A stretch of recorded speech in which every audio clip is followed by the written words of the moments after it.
नहीं नहीं, एकादशी है कौन, क्यों इसकी इतनी प्रधानता है, क्यों इसकी पुण्यता है, ऐसा क्या है एकादशी में जो इसकी पुण्यता मानी जाए?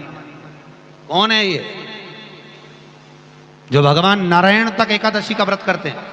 सुभद्रा जी को भगवान जगन्नाथ ने, जगदीश ने एकादशी का व्रत कराया था। बद्रीनारायण भगवान को माता लक्ष्मी ने एकादशी का व्रत कराया था। क्यों?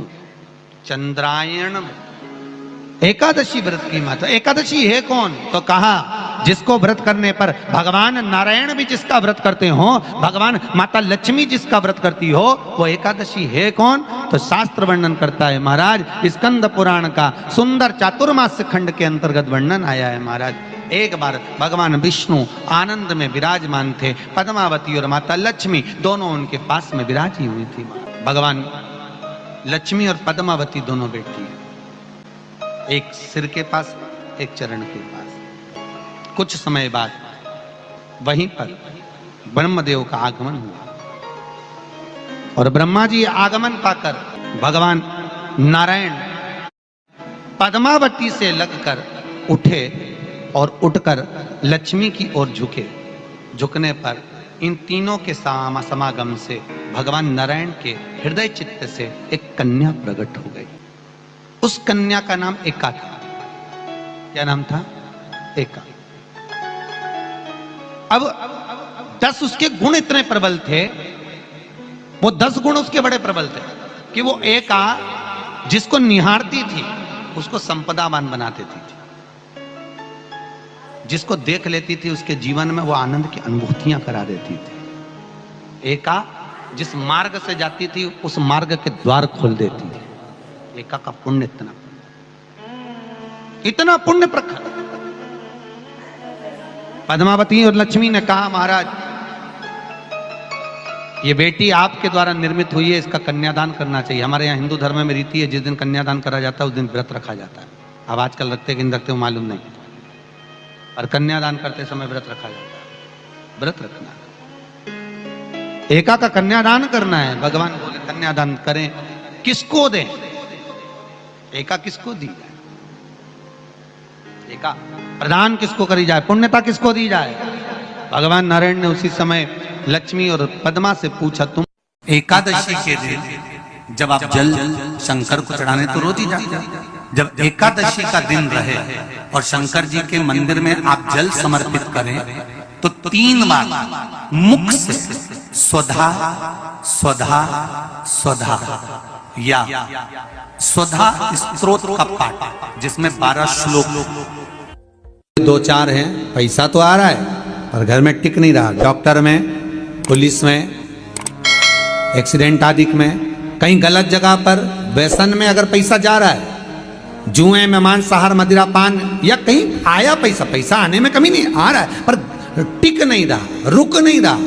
कोई मांगने आ गया, दे दिया, फिर वहां से अपने पास नहीं आ रहा, अपन कह रहे हैं भैया हमारा पैसा लौटा दो, नहीं आ रहा। तो महाराज शिव महापुराण की कथा कहती है एकादशी के दिन गंगा के जल में मात्र 7 बेलपत्री डालकर जो नंदीश्वर भगवान अर्थात जो शंकर जी के शिवलिंग के सामने नंदी होता है, उस नंदी के चरण पर गंगा का जल चढ़ाकर बेलपत्री शिव पर समर्पित कर देता है, उसके घर में रुपया रुकना चालू हो जाता है। फिर वो गलत जगह पर नहीं जाता, गलत स्थान पर वो धन जाएगा ही नहीं। तूने समझा, मांग तुझे क्या चाहिए। एकादशी ने भगवान विष्णु से कहा, नाथ प्रभु वर दे दो, मृत्यु लोक में जो मनुष्य मेरा व्रत करेगा, चाहे जलचर, थलचर, वायुचर या सांसारिक मनुष्य, मेरा अगर एकादशी का व्रत करेगा, प्रभु उसके यहाँ धन धान्य वैभव सुख संपदा बढ़ेगी और उस जीवात्मा को नरक नहीं भोगना पड़ेगा, सीधे वैकुंठ का उसको वास मिलेगा। जब जीव आत्मा को लेकर चला जाएगा, यम के दूत जब बंदी बनाकर ले जा रहे होंगे उस जीवात्मा को, जिसके प्राण छूटे होंगे, यम के दूत जब बंदी बनाकर ले जा रहे होंगे, तब मुझे वर दो कि मैं इसका हाथ पकड़कर बेतरनी से पार उतार कर सारे नरकों से निकालती हुई आपके धाम में लेकर आऊं। भगवान ने वर दे दिया, तथास्तु। हे एकादशी सुनो, मृत्यु लोक का मनुष्य अन्न का त्याग कर कर, क्योंकि अन्न में एकादशी के दिन पाप पुरुष रहता है, अन्न का त्याग कर कर एकादशी के दिन जो मनुष्य तुम्हारा व्रत धारण करेगा, उस व्रत को करेगा और उस व्रत को धारण करेगा, उसकी मनोकामना पूर्ण होकर वो मेरे ही धाम को जाएगा। ये तो हुआ एकादशी के जन्म की कथा।